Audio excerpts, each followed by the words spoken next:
आप देख रहे हैं देश का तेजी से बढ़ता हुआ चैनल इंडिया वॉइस 24 न्यूज। खबर की तह तक खबर उत्तर प्रदेश अमेठी की। पति पत्नी के बीच का जो संबंध होता है वह विश्वास का होता है। कहीं ना कहीं अगर विश्वास की जो डोर होती है, यदि वो एक बार टूट जाती है तो उसको फिर से जोड़ना कठिन हो जाता है। ऐसा ही एक मामला अमेठी के गौरीगंज कोतवाली के एक कस्बे का सामने आया, जहां पिछले 2 दिन से मीडिया और सोशल मीडिया पर एक खबर तेजी से वायरल हो रहा है। 2 बच्चों की मां, जो पेशे से टीचर भी है, अपने बैंक कर्मी पति को छोड़कर गौरीगंज कोतवाली के एक सिपाही के साथ फरार हो गई।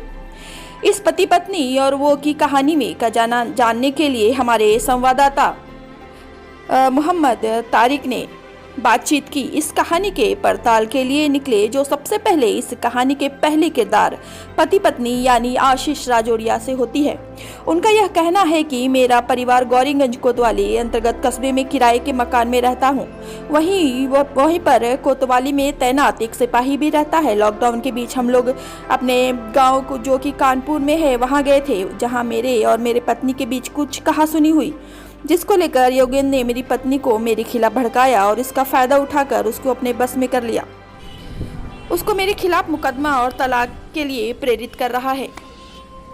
जब मैं अपने कमरे पर आया तो वहाँ मेरी बीवी बच्चे नहीं थे। बहू ढूंढने के बाद भी मुझे पता चला कि वह कहीं दूसरी जगह रह रहे हैं। जब मैं वह जानकारी लेने पहुंचा तो वहाँ पर बताया गया कि एक सिपाही अपने बीवी बच्चों के साथ रहता है। जैसा ही मैंने उस घर को दरवाजे को खटखटाया, उस समय मेरे परिवार के साथ सिपाही भी अंदर मौजूद मिला। पूरी घटना की सूचना देने के लिए जब मैं प्रार्थना पत्र लेकर कोतवाली पहुंचा तो वहां सिपाही पहले से ही मौजूद था और मुझे मारने की धमकी भी दे डाली। इसका वीडियो भी पीड़ित ने बना लिया है। जी, मैं पुलिस अधीक्षक से मिलने का प्रयास भी किया है मैंने, और ये हमारा घरेलू विवाद था, जिसके चलते इन्होंने मेरी सारी जो फोटोएं डाली हैं, जो भी आरोप लगाया है, सब गलत है। हमारा जो घरेलू विवाद था, हमने इनके खिलाफ मुकदमा भी 19 तारीख लिखाया हुआ है। उसी के जलन में आके वो हमसे इस तरह के आरोप लगा रहे हैं, हमारे बदचलनी पे आरोप लगा रहे हैं, लेकिन ऐसा कुछ है नहीं। सारा जितना भी आरोप लगा रहे हैं सब कुछ गलत है। कौन आरोप लगा रहा है? मेरे पति आशीष कुमार जो आरोप लगा रहे हैं वो सब कुछ गलत है। मैं अपने अकेले रूम में रहती हूँ, मेरा किसी के साथ कोई भी रिश्ता नाता नहीं है। जो मेरा आगे कुछ नहीं, आपके सामने हम खड़े हैं यहाँ पे पुलिस अधीक्षक के सामने, कहीं नहीं भाग के गए हैं। दोनों बच्चे मेरे साथ ही हैं। और आपने एप्लीकेशन में प्रताड़ित करने का भी आरोप लगाया, किस तरीके से प्रताड़ित करते हैं? प्रताड़ित करते हैं, ये दहेज की मांग करते हैं, मारपीट करते हैं, इनका खुद ही दूसरे औरतों के साथ संबंध है, और मतलब गलत आरोप हम पे लगाते हैं। और उनकी माँ बाप भी हमको प्रताड़ित करते हैं, आगे कई बार हम पे मार पिटाई कर चुके हैं। इसलिए ये सब एप्लीकेशन हमने घरेलू हिंसा का दहेज के खिलाफ मुकदमा कराया था। इसी के चक्कर में जलन निकालने के लिए हमको इन्होंने ये बचलने का आरोप लगाते हुए घटिया काम किया। हाँ तो पीट लो तो मेरी बीवी घर जाओगे। हाँ तो वहाँ तुम मेरे अभय के पास भी नंबर है, उसने भी बयान दिया है। वहाँ सामने तुम रोटी बेल रहे हो, मेरे वहाँ बीवी से कह रहे हो कि क्या कहते हैं 100 नंबर पे कॉल करो और क्या कहते हैं अपना मुकदमा दिखाओ। उसको सिखा रहे हो, बरगला रहे हो।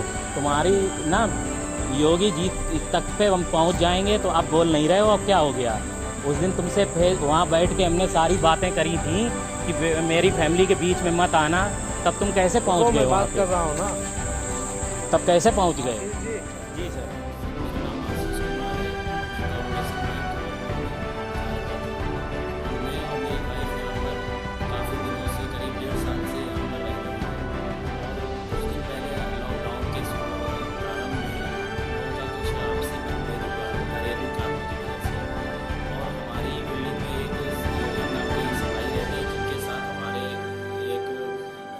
मित्रतापूर्ण संबंध थे, और उसमें क्या हुआ है कि उन्होंने मेरी वाइफ के साथ समय समय पर मैसेज वगैरह किया करते रहते थे।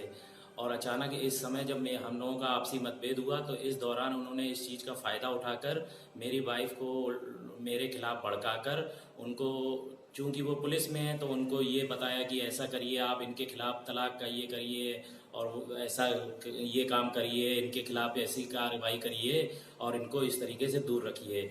लॉकडाउन में अभी मैं कानपुर गया था तो वहाँ भी मेरी वाइफ ने मुझसे काफ़ी अभद्र व्यवहार किया। फिर मैं वहाँ से चला आया। फिर उसके बाद क्या हुआ, जब मैं यहाँ आया हूँ तो मैंने देखा मेरे घर पे कोई सामान नहीं है। मेरी वाइफ के पास चाबी थी और वो उससे सारा सामान गायब था। उसके बाद मैंने देखा कि सामान कहाँ गायब है। मुझे शक हुआ कि जो योगेंद्र हैं यही उनकी मदद किए हैं और यही उनको कहीं ले जाके ले गए हैं, मेरी वाइफ और मेरे दोनों बच्चों को। उसके बाद मैं ढूंढता हुआ एक मनोज नाम के भैया हैं जो मेरे मोहल्ले में रहते हैं, उनके साथ मैं जब सुबह ढूंढते हुए गया तो शराब ठेके के पीछे नहर के बगल में इन्होंने रूम ले रखा था। वहाँ के लोगों से जब मैंने बातचीत की तो उन्होंने ये बताया यहाँ योगेंद्र यहाँ पर एक सिपाही रहते हैं और उनकी बीवी और 2 बच्चे हैं। तो मैंने कहा कि ये तो बीवी और बच्चे तो मेरे हैं, ये कैसे हो सकता है। जब मैंने गेट खटाया तो योगेंद्र अंदर से निकले। उन्होंने मनोज से कहा कि तुम यहाँ कैसे इसको लेकर के वहाँ आ गए। थोड़ी देर बाद वो मुझसे लड़ने लगे और इस दौरान बीच में मेरी एक बार इसी बात पर मेरी बात हुई थी तो मैंने योगेंद्र जी से ये कहा था कि तुम्हें मेरी और मेरी वाइफ के बीच में नहीं आना है और हम लोगों की जो भी मतभेद है हम लोग आपस में बैठ के या जैसे भी होगा हम लोग सुलझा लेंगे। लेकिन फिर भी इन्होंने वहाँ इनको अपनी बीवी और मेरे बच्चों को अपना बच्चा बताकर कमरा लिया और वहाँ 15 दिन पहले ही कमरा ले लिया। उसके बाद 3 दिन लगातार वहाँ पर लोगों ने बताया कि 3 दिन ये लगातार यहाँ पर रह रहे हैं और जब मैं अंदर गया तो ये सब्जी और रोटी बना रहे थे। उसके बाद अभी तक ये भी नहीं पता है कि इन्होंने मेरे बीवी बच्चों को दोबारा पता चला है कि कहीं और शिफ्ट कर दिया है। तो आप थाने में तहरीर दिए? मैंने यहाँ थाने में तहरीर दी है सर।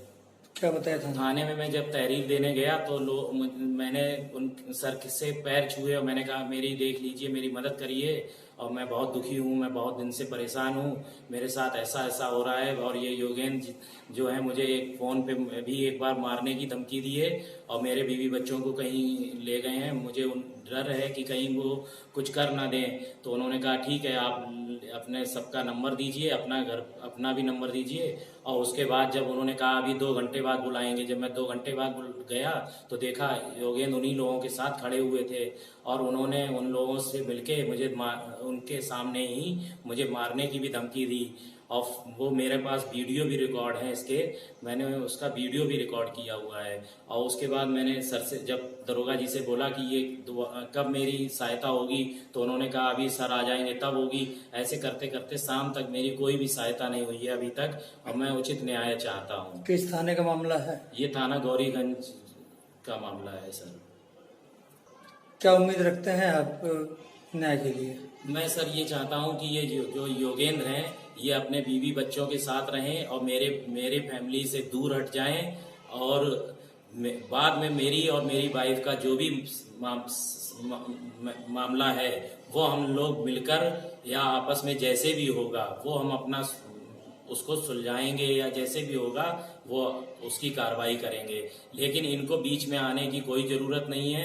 अगर मेरी वाइफ को न्याय चाहिए तो वो पुलिस में जाएं। इनको अपने साथ और इनकी पत्नी बन के रहने से इससे उनके समाज पे क्या असर पड़ेगा। वो यहाँ पर अध्यापिका के रूप में है, ऐसे अगर वो रहेंगी तो पूरे गौरीगंज में उनकी भी छवि खराब होगी और फ्यूचर में उनके साथ कुछ घटना हो गई तो इसका जिम्मेदार कौन होगा। बच्चों के साथ या उनके साथ कोई भी घटना होती है तो इसका जिम्मेदार भी है। मैं जिम्मेदार कौन होगा।